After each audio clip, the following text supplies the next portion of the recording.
Okay, so I can't decide whether to call this episode 6 of The Way I Do It or 5.1. But this is immediately following. I mentioned as how I mocked this up. Got screws on both ends now. It fits in here, but I haven't yet trimmed this magazine box. A few of the things I have learned so far from my playing around is that I went ahead and did the flat Weatherby style with guide plates on the side, which is kind of slick. Doesn't tip around as much. So we are having to go to the flat plate driving system. The spring did not fit in this Sunny Hill or Cherry Hill or whatever it is. These springs are all, I got stainless ones, I got a bunch of them in here. Some of them are cut down with a taper. Let's see if I can find one with the taper. This one's quite a bit thinner. This is the one did fit in there. It turns out this is a little, so there's some hand fitting to get this in here, but now it sits in here nicely. It closes up nicely. These are my bulk action proving dummies with cheap, virtually indestructible bullets. Now these will get fired. Understand, I've said I'm a tightwad. All these cases that I'm burning up here, the trick is to do a lot of them.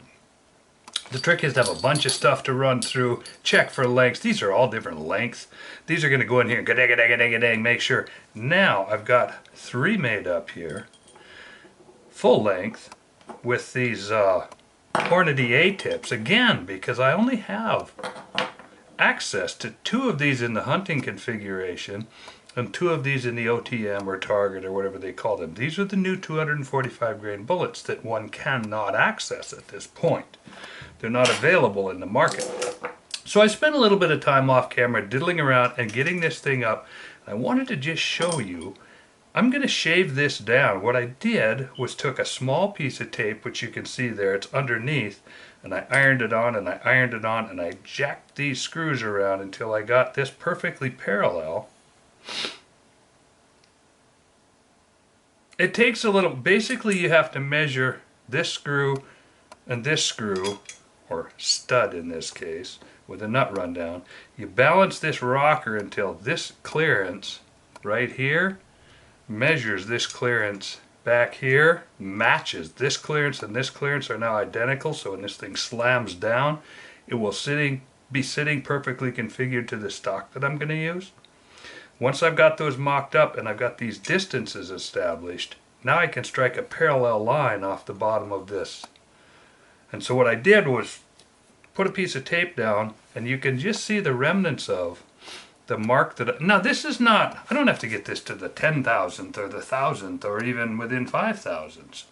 This is go out, throw it in the mill if I can jack it up. If not, just run it up against the belt grinder and grind this thing off, chamfer the edges, get it to fit to where this goes down in there with just enough motion here that I know that we're not bending this or bending this. This wants to be in here with just a little bit of free bang.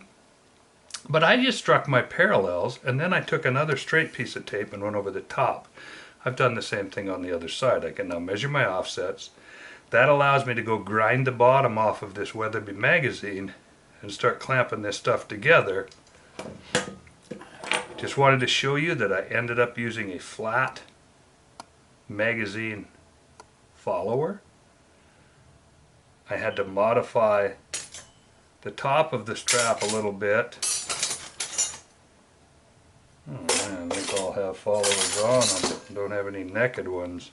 Anyway, I had to modify the top, spin it just a little bit on the belt sander to get it to slide in.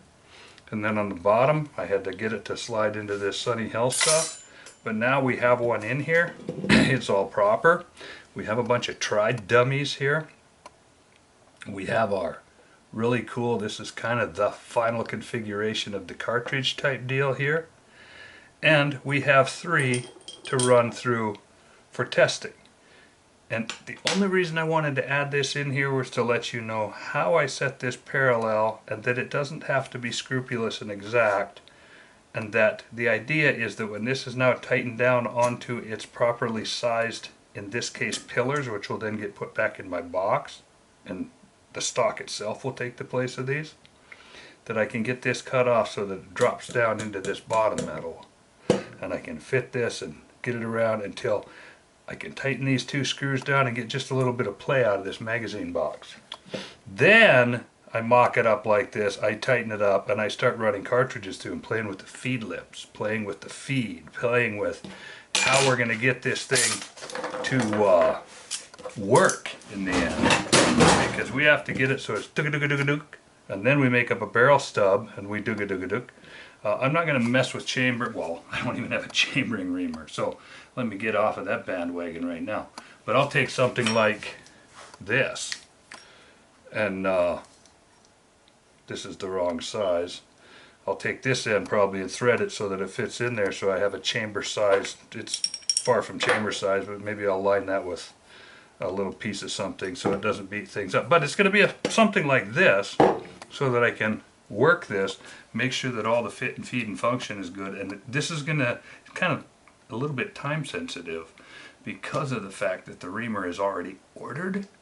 So I want to make absolutely sure that this magazine and this maximum cartridge overall length is going to fit. And the reason I'm sharing this with you is that so when one of you goes out to design some kind of a freaking wildcat using all mismatched parts, one of the things that people don't realize is that every Tikka, every Savage, every Remington 700, every gun out there has to go through this whole maculation process to get everything matched up so that everything works well.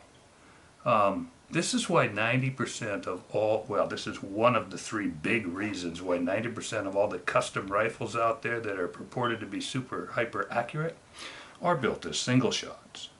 Number one is to give the stiffness through the action, which traditionally has been an accuracy gainer, and it is, but to do that you have a single use, people that are trained can carry rounds like this and shoot, drop, throw, shoot, kick, grab another one. This is the way the African big game hunters do it, is they have cartridges between their fingers and they're boom, boom, boom with their single shots. But suffice it to say, we want this to be a repeater.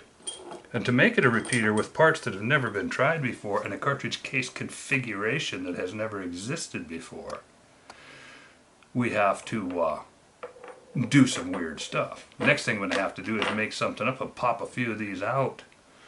I'm not sure what I'm going to do with that, but I should really pop some of these forward.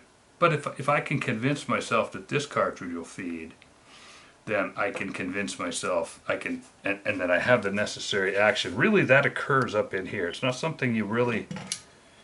Blowing a cartridge, this cartridge case with its 30-ish degree shoulder military background is designed to feed reliably. We blow this out and widen it. It's not going to be designed to feed reliably. It's going to try to hang up in what's called the feed lips. Luckily, this particular, not luckily, but by plan, this particular action is set up with a wide open bottom so that whatever we do, see that? There are no feed lips built into the bottom of the action. The feed lips are built into this magazine. So we will be taking this and doing our adjustments to get those. Right now the cartridges won't even go in there. Whether they'll feed up out of there, no, these need to be widened in the front because right now it's pointed downward.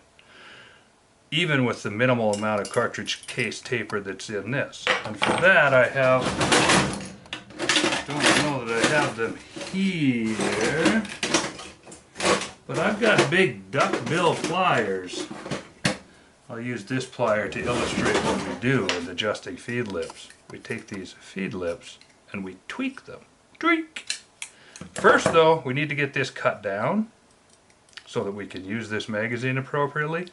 That's what we're going to do now, is get this cut down so that we can mock it up. Then we'll play with these feed lips, and then I'll feed through some, hopefully I can access someone else's. I know I can get one or two because some of the things that we're not patterning off of, but we're using as prior art to get some measurements, I do have 2 different iterations of blown out improved that should work for testing the feeding. So those are my my next steps, is to cut this magazine down, maybe take some of the, I have one case that's an Ackley improved, and I have one that's a little more similar, maybe 2 that's more similar to what we're doing here. I can use those to play with the feeding also.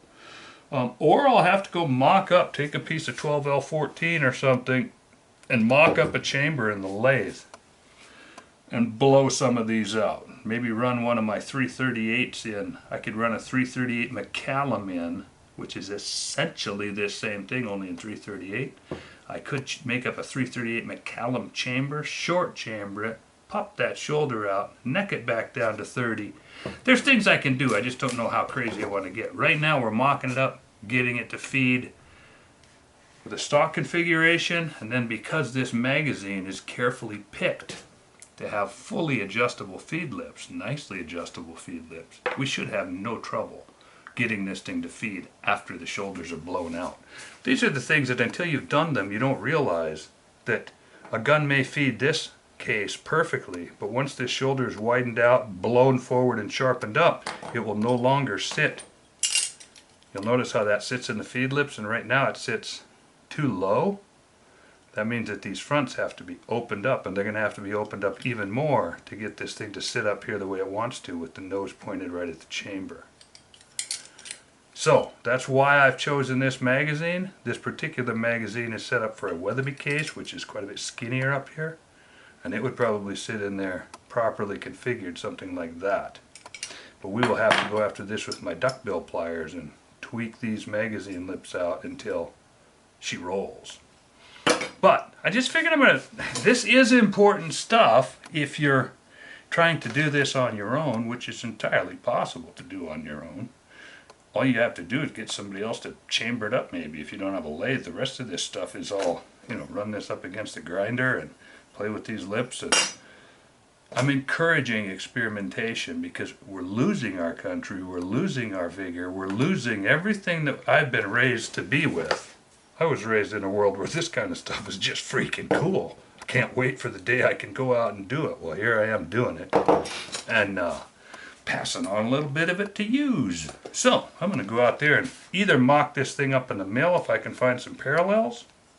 It's not a split rear, it's been tack welded, so maybe I can do that. Or I'll just belly up to the grinder, belt sander actually, and take her down. As we move forward, pretty soon we're going to have this thing spitting cartridges out the front and side.